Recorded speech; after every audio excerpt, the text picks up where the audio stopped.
মারা যায়নি, ওনাকে মেরে ফেলা হয়েছে।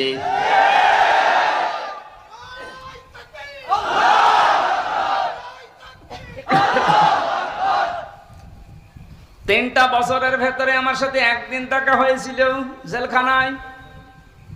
উনি 1 নম্বরে, আমি 4 নম্বরে। বহু কথা ওই 10 মিনিটের ভেতর আমাকে শুনিয়েছিল। সব চাইতে আশ্চর্য, যেদিন ওনাকে হাসপাতালে নিয়ে আসার জন্য সই নিয়েছে, ওই দিন ওনাকে ধোঁকা দিয়ে বোকা বানিয়েছে জেলার আর সুপার। এখন যারা স্বীকার করছে, ওনাকে এটা জানিয়েছে যে আপনি মুক্ত হয়ে যাবেন।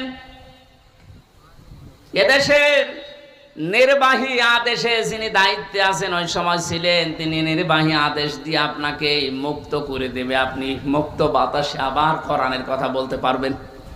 এ কথা বলার পরে সই নিয়ে ওখান থেকে বের